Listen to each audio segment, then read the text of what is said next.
that is what we don't want to be. That's the negative part, especially when there's so much shocks coming. COVID is a big shock. And another level up is resilience, and that's what we hear a lot. And that's somewhat the baseline that most institutions or most schools they are trying to kind of address. So resilient means that if something drops, it doesn't break, it doesn't change. It's as it is. Whereas anti-fragile, and in the real world there isn't much analogies, because that's why the creator of this concept has to use an anti-term, because in the real world there's no such concept. So you use the contrast to bring out the point. Exactly. So imagine this fragile is -1, resilient is 0, it's neutral. But what we actually want to try for is +1, which means that the more shocks that it absorbs, the more that entity will grow and be able to absorb future shocks, and relative to other people who are not anti-fragile, then they have advantage. So this concept can be applied to entire countries, the whole world, companies, ourselves, as well as I adapt it for parenting purposes. So that is my starting point. So later on I will share the things I'm doing so that you can relate that to practical examples. Wonderful. So instead of just being resilient, we have this term, anti-fragility, where it's not just bouncing back, but the more uncertain it is, the more I thrive, the more I am in my element. Exactly. And at the same time, your peers are like, they're falling behind, they are like in shock mode, right? Whereas you are actually fully prepared, embracing that chaos. I think the analogy that comes to mind is, I remember when I was traveling in India, right? The entire culture was so different. Singaporeans couldn't cross the road. Literally, they stood there rooted, waiting for the traffic light to change. And even though the light did change, the cars and the cows never stopped their movements, right? So I had to cross over 3 times to bring 3 different groups over. But I totally get, it's not that we want to fumble, but sometimes parents in not knowing how to bring our children up, we then not set them up for success. Yeah. And now, Shan, I want to bring this over to you, because I think the main thrust in Singapore is always we push for academic excellence. And that really is a first industrial revolution kind of mindset, where we put people into molds. Yes. And we are still doing that. So will you be able to share, the fear, because it's a real fear. I understand this, yeah. Just to share, Waldorf education is over 100 years of pedagogy, 3,000 schools set worldwide. Yeah. So far, all the students that comes up from the Waldorf school, they fare very good. In fact, a lot of them, they are so successful not because of the results, but because of their achievement in their own ability. So what Waldorf is trying to do, besides what Charlie says, to be resilient, is to be flexible, to be able to meet whatever comes to them, and to be creative enough to create whatever they know within their hands. So whatever they think about, they are able to put it out into the physicality, reality. So this is what Waldorf is all about. Besides that, we also cater to the children's development. This fear of not learning or not able to digest more. Just think about it. Nowadays, there's so many computers, even our phone, yeah, just one tap. So much information has come out already. Do we really need a factual child to come out and tell us what to do next? We don't need. In fact, we need someone to create. This ability to create is so hard to nurture, But if we are able to support this from 0 to 21 years old in their ability, and what is this ability? This is something that we need to powder on, Because a lot of time, what we want for the kids is not what they really need. Because when they really need, you really nurture their abilities.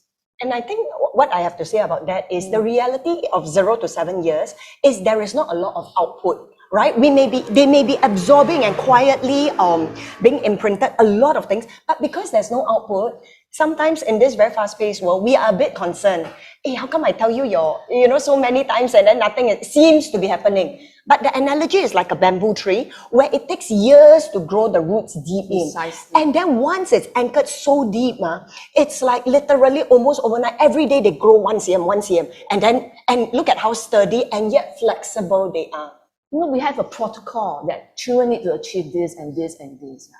I just want to share a few cases within our school. My son especially, he knows nothing till he's 9 years old.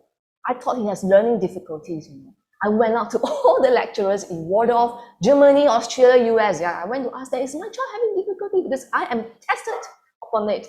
Then suddenly at the beginning of 10 years old, boom, he can read Harry Potter so thick. So it's a matter of testing the parents' trust on the child's development, you know. Of course, if they have learning difficulties like spectrums, then we need to consult the specialist. But observe a child. They do tell you the sign whether they're ready or not. Yeah, there's no hurry, you know. When I go to Germany for 2 years, I begin to understand a lot of time Singapore is fast-paced, you know, we push them, we want them to do this, we want to do that.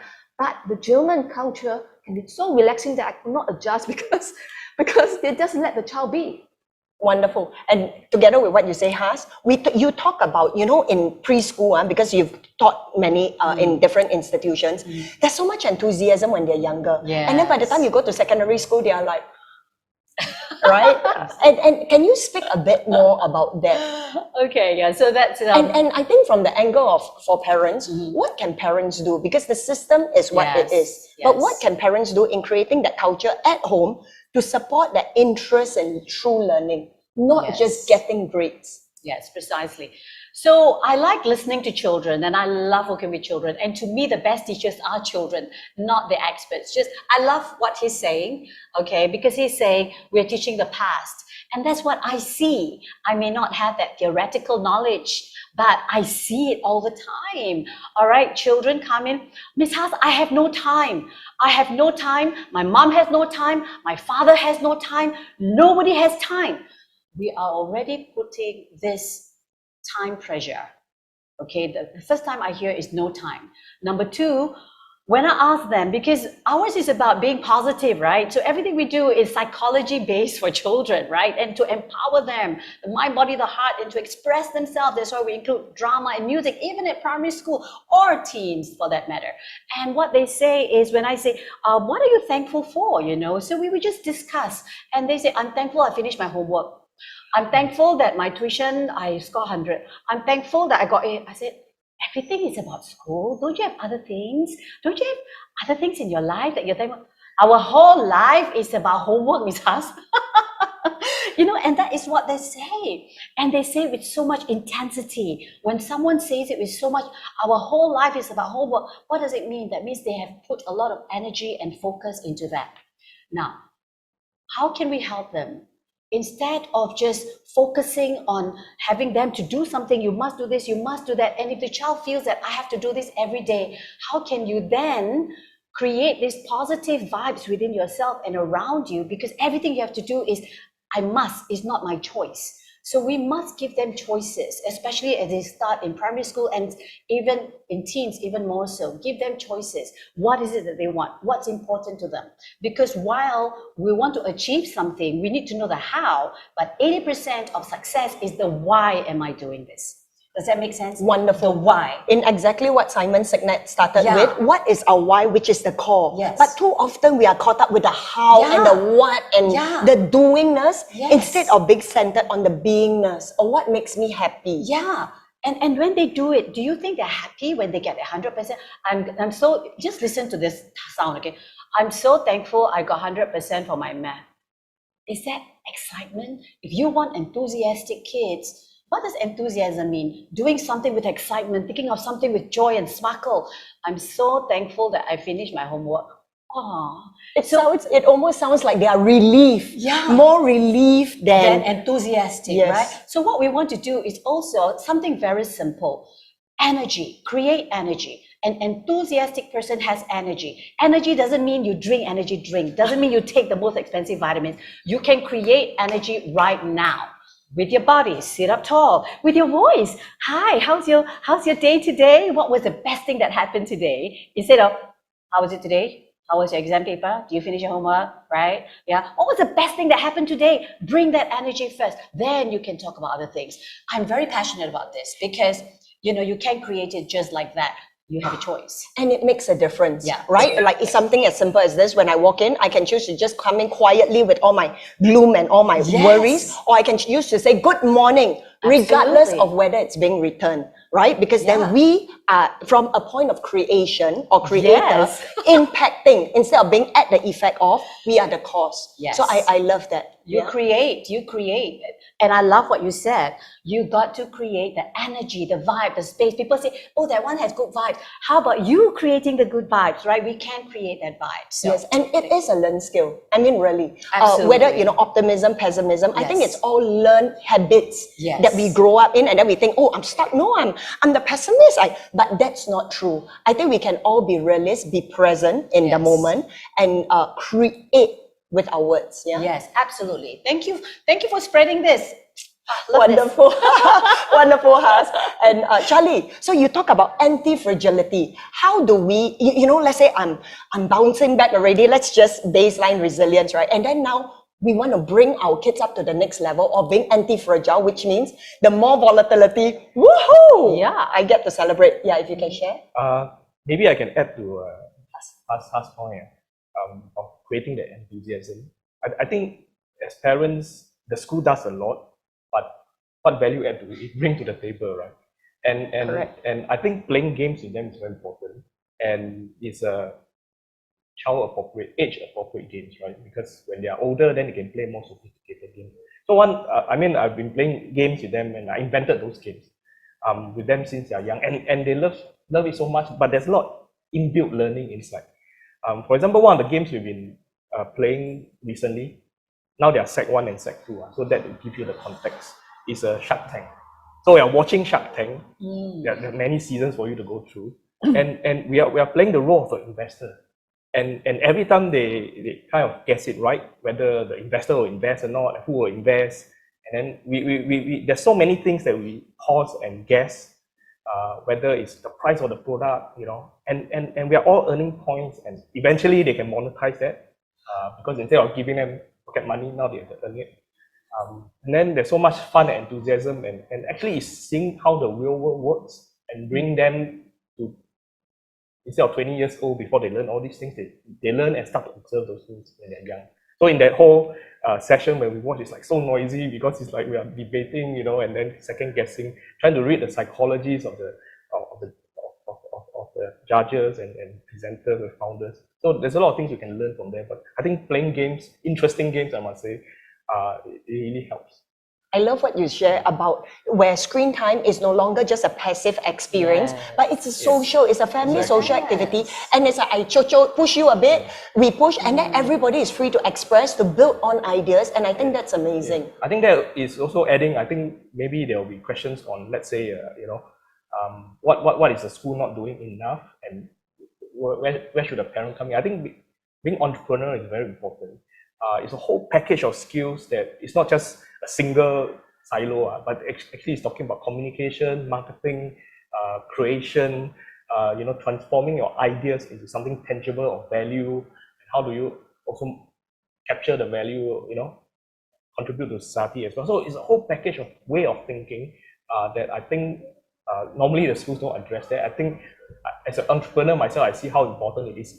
And it's even more important in 2030s, whereby, people create their own jobs. They go to a company and say, I can do this. Give me this is what I asked for, my paycheck, And that's, or on the side, they are doing their own side gig and even building their own companies. So when the world is so volatile, opportunities are created all the time. And that's where the entrepreneurial thinking and skill set becomes very, very important. And I want to drive home a point, because I think while there are a lot of entrepreneur courses, like, one boot camp, a 3-day camp, the reality is entrepreneurship is not taught, it is caught. It is when we are given opportunities to then develop those muscles that our child really thrives, right?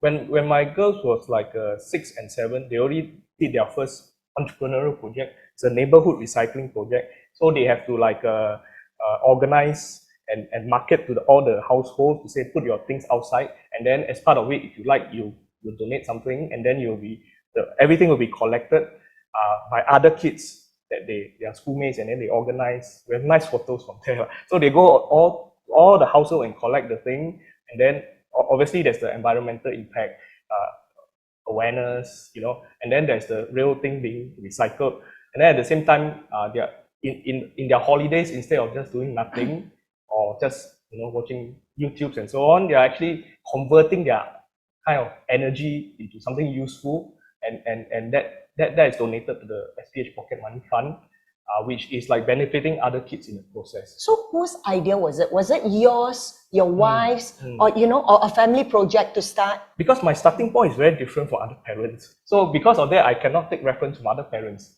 But for you, so I had to create my own, say, what's the mini project that can help them in doing that. And I kind of set the framework, right? But the whole organization is done by them. So when they are 6 and 7 years old, they already like learn how to do marketing brochure, communicate, get people to participate. And it's a whole set of skills that you don't learn until maybe you're 20, maybe even 30, 40 years old. By today's time scale. Wonderful. Yeah, I would like to add on to, Charlie, are you Please. done? Go ahead. Yeah, I totally agree with Charlie, because Waldorf also, if you understand your role as a parent or a teacher, you can facilitate that what Charlie is doing. Because when we don't know our role, we become too authoritative. When we become too authoritative, we restrict our children's way of creating. We do not listen to them. A lot of time we think we know, and then we don't restrict them according to what we think is okay for them. And in this, we restrict their creation. This is what I saw in many of our way of teaching. Yeah. I hear you. So question is, you have this this term called the Rubicon age. Yes. Will you be able to share with our parents exactly what is that developmental stage? Yeah, Waldorf take into consideration the character and as well as the biological development of each child. So roughly around 9 to 10 years old, you will see a change in the child. What is the change? Yeah, the change is that they no longer believe Santa Claus or even Tooth Fairy. And when you know that, means what? They tend to understand that they are different from the world already. They realize that my existence exists. I am different from other people. And this awakening is a time where parents thought that, oh, this is pre-puberty time, I begin to flood them with a lot of other things that's not needed for them. And what will be the consequence? The consequence is that you deprive them of their last few years of childhood. And they become what? They become too yearning for other things like, the VGR thing, which is not needed at that time. Yeah. And also, they also face a lot of nightmares, loneliness, a lot of extrality, the soul expected. The parents think that, oh, they're having puberty, we should, maybe punish them with a lot of sexual precaution. But this is not what they need. What they need is the security, the assurance from parents that, hey, I'm here for you. No need to worry. You can still progress with what you are here for. So whatever reaction you have is normal. So what you're saying is, in this Rubicon age is where they begin to discover their identity, yes, their sense of self-worth. Yes. Okay. Yes. Okay. Wonderful. And often parents are the one that sabotage it, right? Without knowing, of course, right? I mean, we always intend the best. Yeah. So Has, you do have this 10 saboteur model of how we unconsciously sabotage the interaction. Yes, can you absolutely. share more? So I'm loving this. Thank you for sharing this for everyone to hear, for the parents. I'm really passionate about this. Now, this saboteur model is actually from Positive Intelligence, founded by Shazad Shamin. Now, he is the New York Times best-selling author for Positive Intelligence. Now, what he did was to make it very simple. And I find that this is amazing because children can relate to it so easily, right? So we talk about, self-sabotaging. But have you ever wondered who's sabotaging you, right? How can you defeat the enemy that you don't even know? So in Positive Intelligence, which is, the objective is to build the mental fitness, there is this 10 saboteurs, is characters, okay? And the master saboteur is the judge. The judge is the saboteur that will hijack you, all right? So every time you feel that, I must push my child because if I don't push him, he's not gonna make it, right? Stop, because you're being hijacked.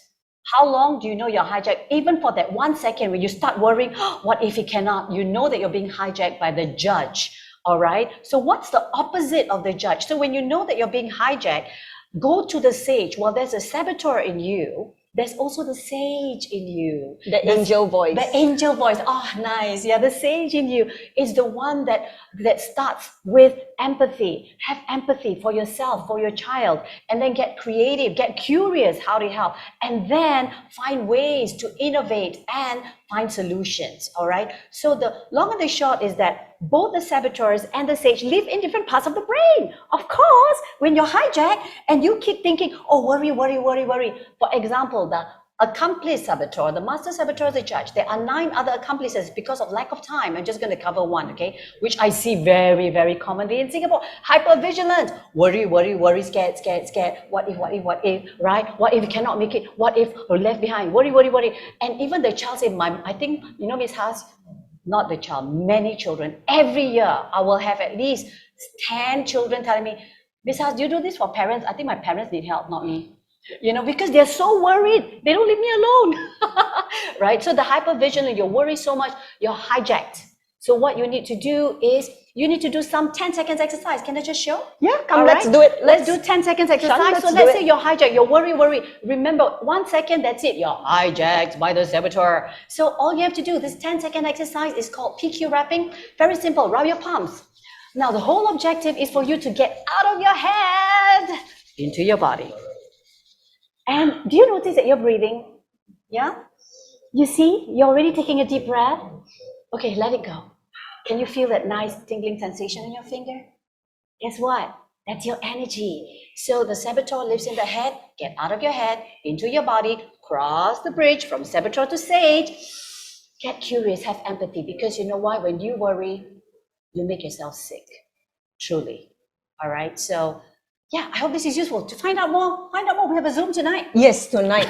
So for those parents, tonight, Has will be sharing a lot more on the free stage session. And your session is at 10 p.m. 10 p.m., yes. Yeah, wonderful. So join us tonight Thank you. at our marketplace, and you'll see the link later, okay?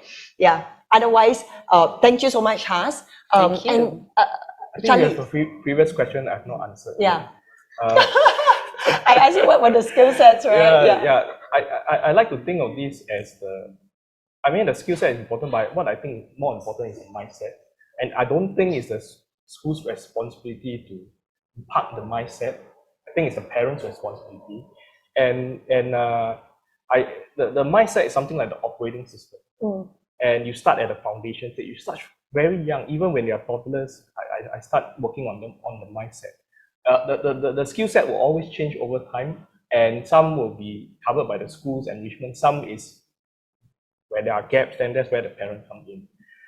So for the mindset, I have actually 2 fundamental mindset, and everything that guides my thinking is all around that.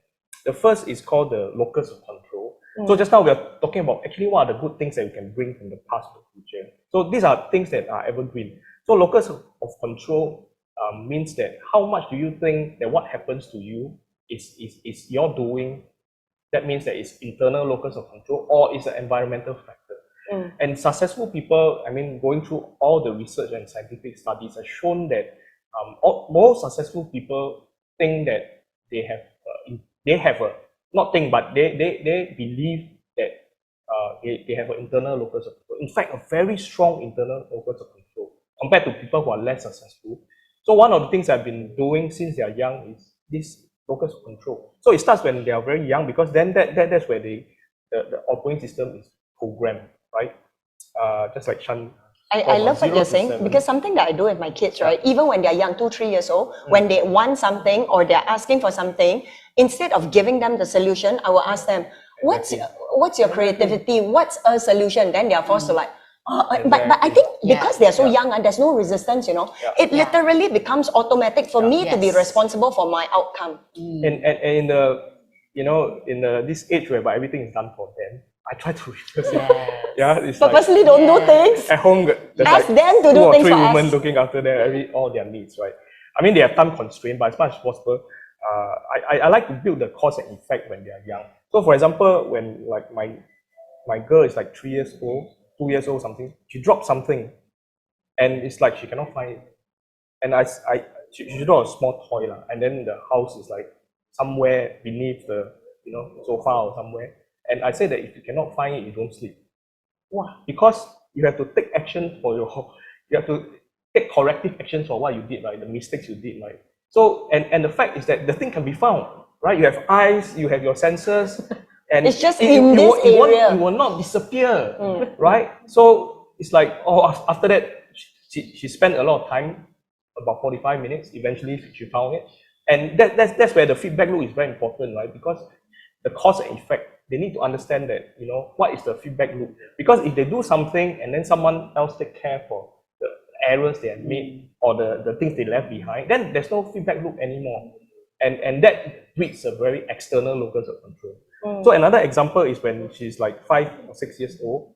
I said, if you cannot open the can drink, you don't drink it. So they struggle, and eventually they open. And now in school, it's like they're helping people open because it's like other kids, it's like the parent open for them, right? So that builds a very internal locus control, and this starts when they are young, and I mean then when they grow up, it's like so second nature.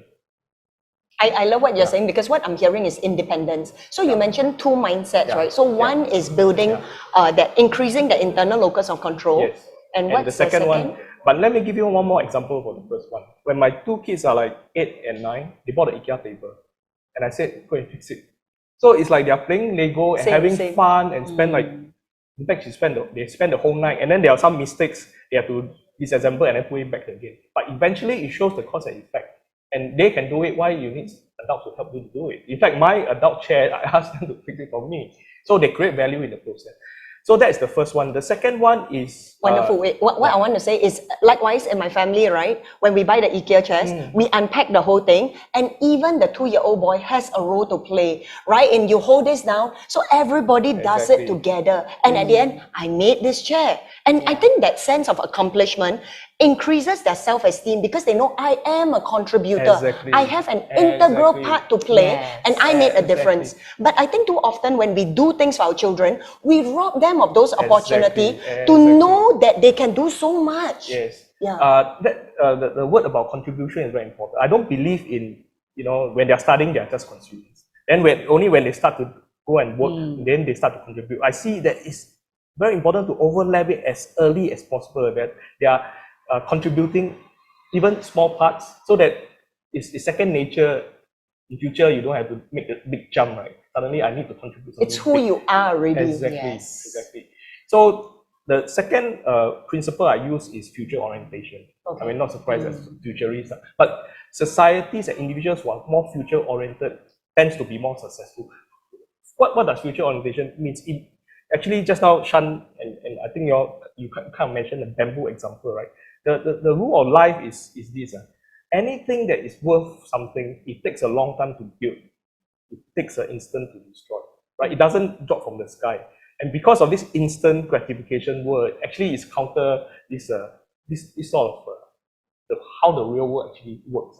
So if the children is not able to think long term and invest their effort into doing something, building something up, then basically they will go into a very present focused mode. I need this, I want this, I download this, I get this. Right? So I mean, I don't do this because of the digital age, but because it's a very important principle. Another term is, normally people call it delayed gratification or impulse control. But the more they can divert their immediate needs to future investment, whether it's education, money, you know, building up something, building a business, you know, the more they will be they'll be more committed to something. I love what you're saying, because what I'm hearing, right, is literally training the eyesight to project into the future instead of being myopic, I mean, and just focus on the now, or even worse, the past mistakes and whatever.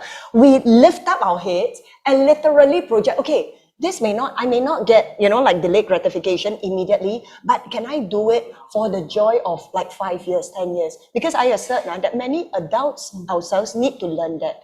So parents, you heard the two skills. One of them is increasing the internal locus of control, where children begin to be responsible for the outcome and ensure that the feedback loop is tight, so that their actions and sometimes it does take a while, right? In what we're talking about, being future oriented, but make sure there's a closure so they can tie, hey, today when for example, I bake a cake, right? And I had to freeze it. Tomorrow morning, the entire family gets to enjoy that. So I think that connection, right, is where they will then be able to be encouraged to do a lot more of this instead of just academic success. Yes. Because I think the truth is in Singapore, a lot of parents actually say, don't need to do anything, just study. I will cook, I will do everything else. Yeah.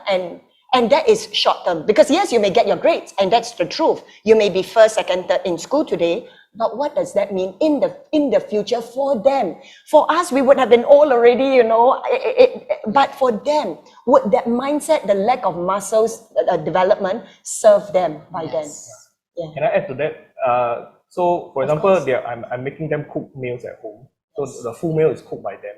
But that is the part about what I call you learn, you earn, and then you return. Which means that in many people's life, the first 20 years is to learn, the second is to earn, and then the last 20 years is to return.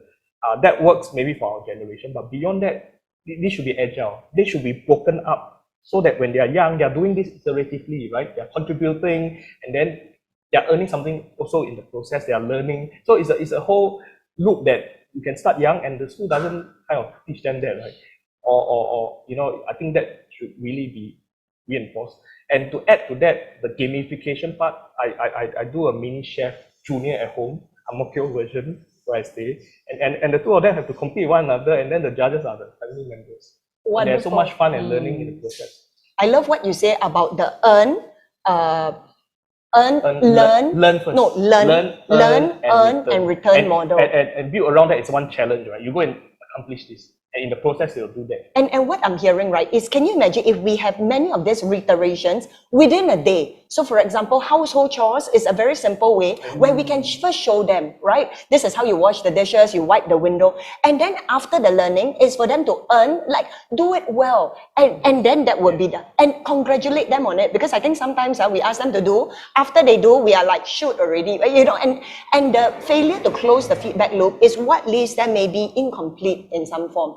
So learn, earn, and return. Let's begin to include opportunities and exercises on a daily basis that helps our children know that they are such huge contributors. Yeah. Yeah, I also like to add to Charlie's way of parenting is fantastic. Really fantastic.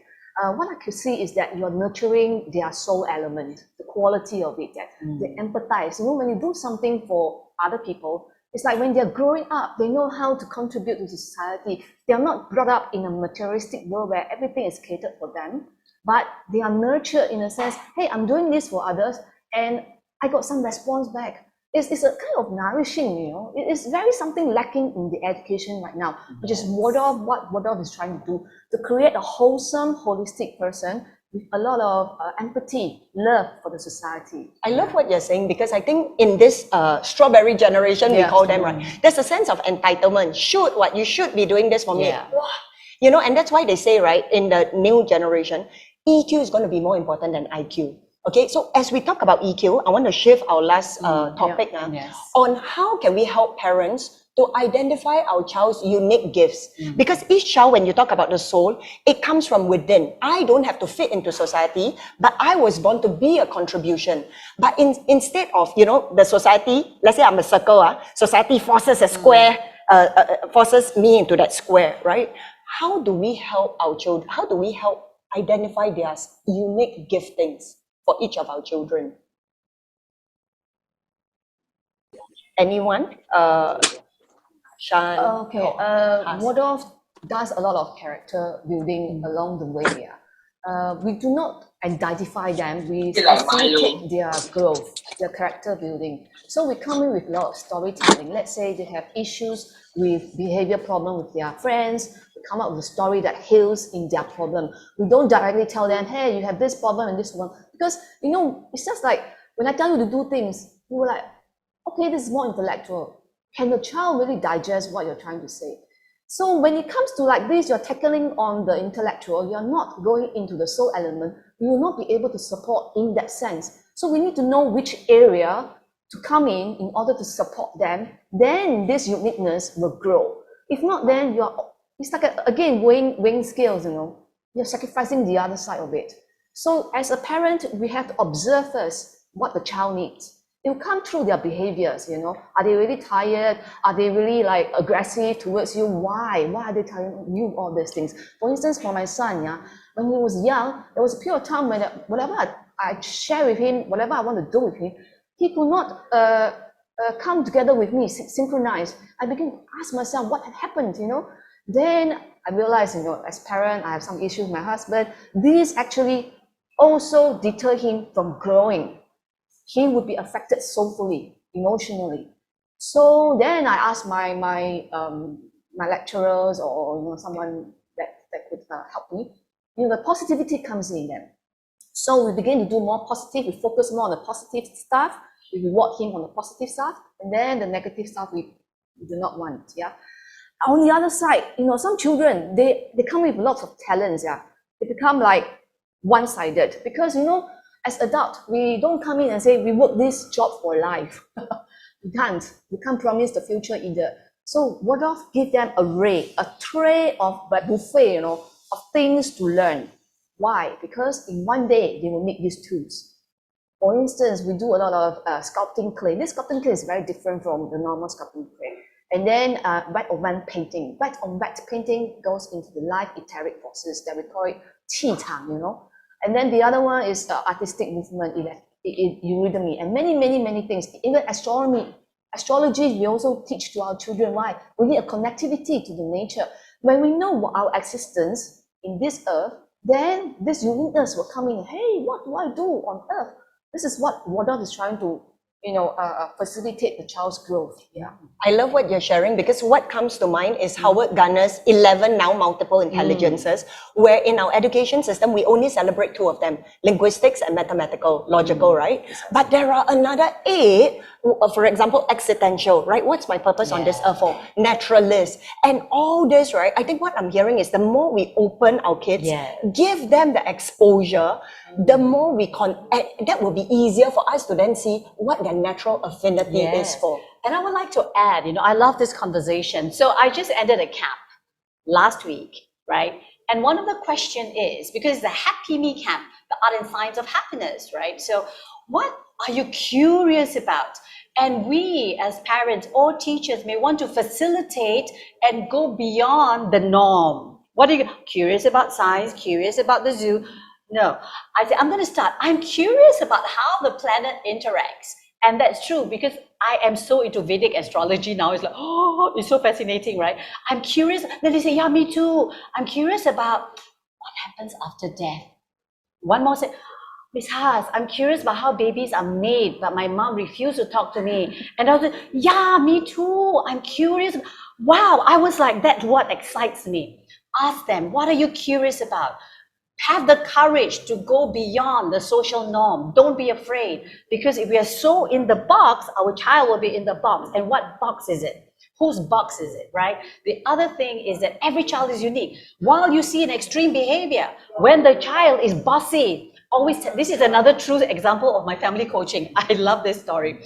Okay, so this child, the mom is worried because he's getting into trouble, but he's a really bright child, but he just breaks down and melts down and refuses. It's very hard for him to come back, right? So I taught him PQ wrapping and everything. But most importantly, because in coaching, we ask them why. We don't judge. When he says, yeah, I want to be like that, I like to control. We will ask, why do you like to control? Because he knows he's a controller. And you know what he said? It's really unexpected, but it is such a wise thing for a child to say, because the controller might feel left out. So much insight. So much insight. Yeah. Which actually pointed to his real need. Yes, and that's his strength. Because what is a saboteur? Is strengths used in extreme, in the wrong context. So that's how you find their gifts as well. The controller is actually a great organizer. It's going to be a great leader.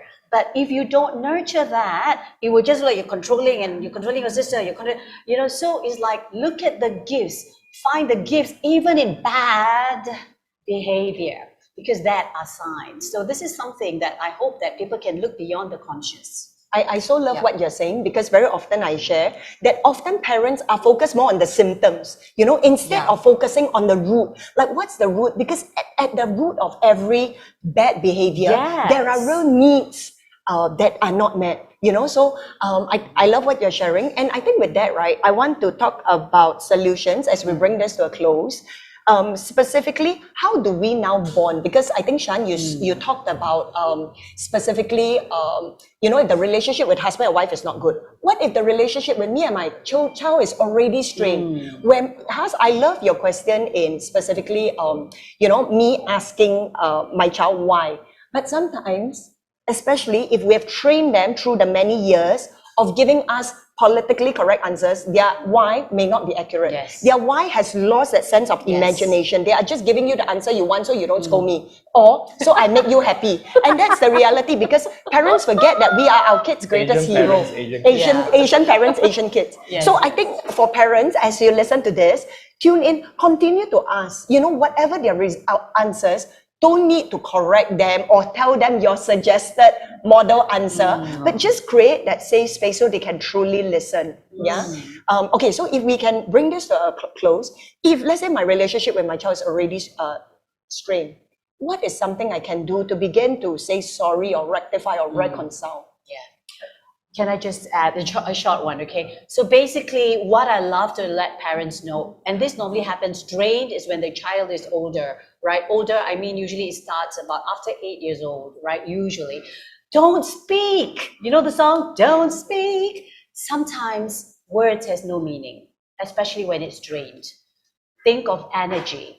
Because we have a nervous system. When we're strained, the nervous system is tense and we are on guard. It's like we protect ourselves, right? The flight, fight, and freeze response. So what you want to do is relax. What I love to do is sometimes I've coached parents. I said, just don't do anything. Take a walk together at the park. Have a nice picnic. Ask the child what they want to do. Don't talk about the problem. Bring the energy back to unison. Why do you think when you sing, you feel so good? Because you're breathing at the same pace. Why do you think when you dance, you feel so good? Or when you do yoga, you feel so good? Because you're breathing, your energy is unified. Last but not least, do some bonding exercise, touch.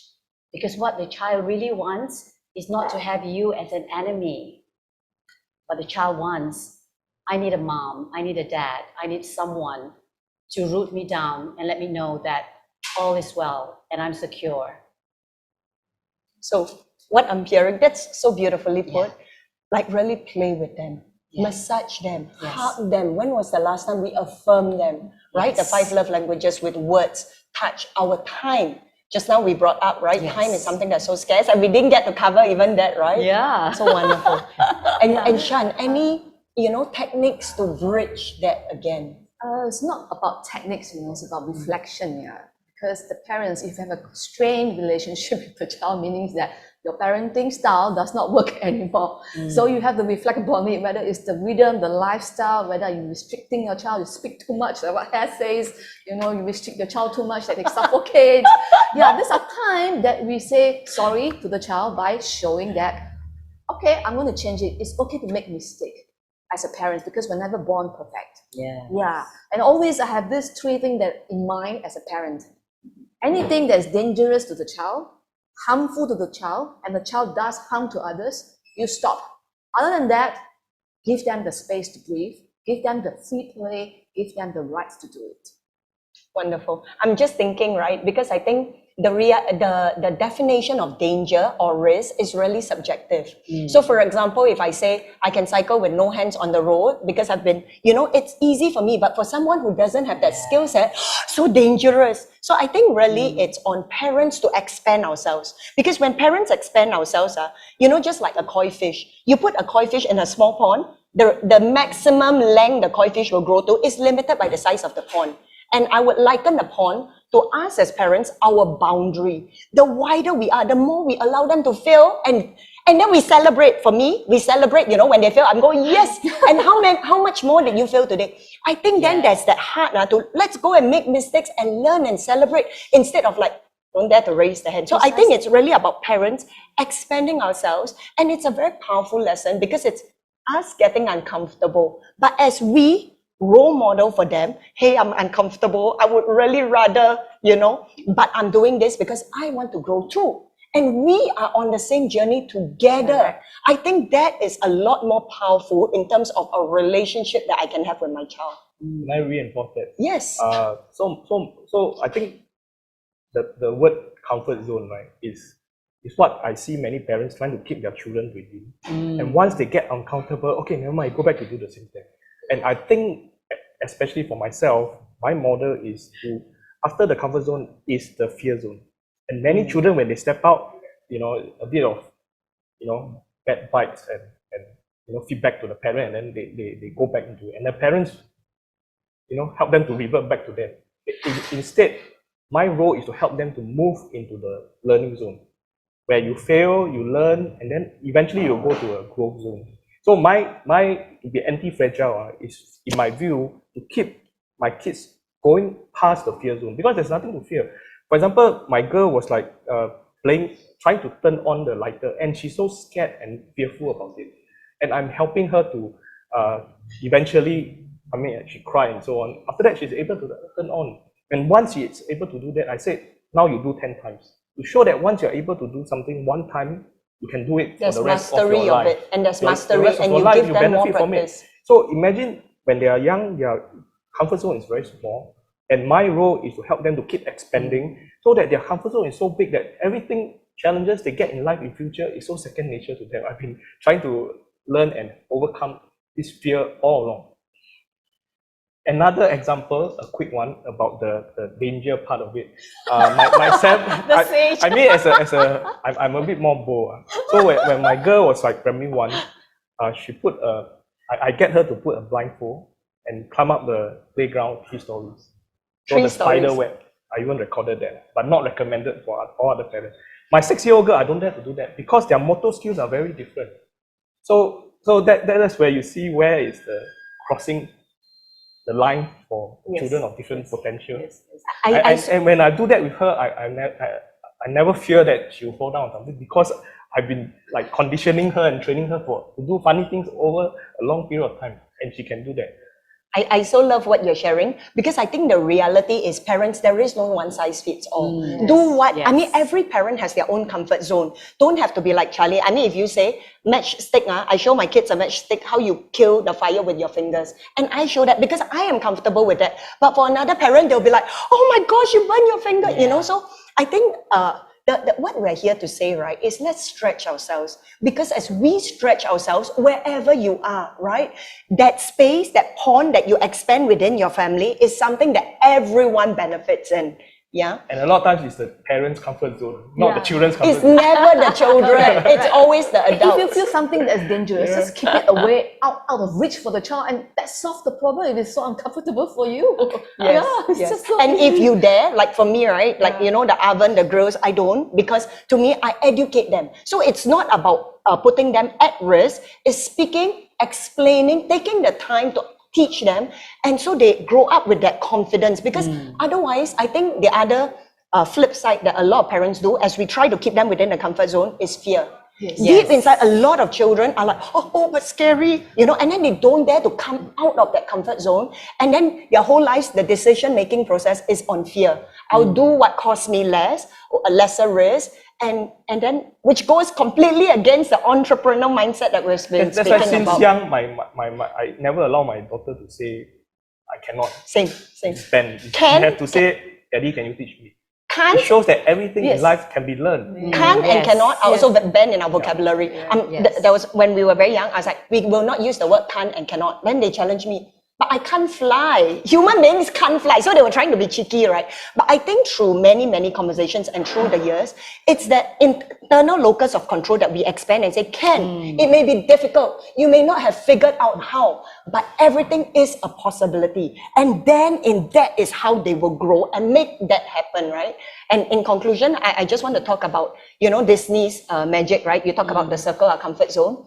You know that circle? And then outside the comfort zone is where the magic is. And often that's what we forget. We are so busy surviving life within our comfort zone that we forget to really live life to where the magic is, right? And that's why so many of us love to go on holiday, right? Because we are finally out of our routine. 2030 is the era of possibilities. It's left to the imagination. It's no longer technology that prevents what is possible. Actually, Yes. the enjoyment is now. It's not anywhere else, not outside. It's now with your child. Just be with it and don't react too much. You're scaring your child more than what they're doing. Wonderful.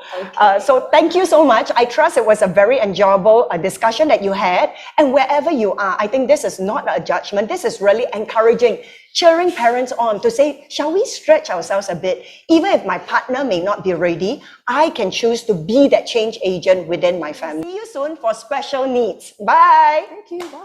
I've got this Stabilo Easy Ergo left-hander pencil for my boy. My son is 4 years, 3 months old. When he picked up the pencil, he basically just put his thumb, index finger and middle finger right on it without me telling him how to do it. With this new pencil, he can write better and also his strokes are much clearer. I actually like the pencil really much because it's break resistant, like when he drops it, the lead doesn't break. Less tiring for him to write so that he can write for a longer time.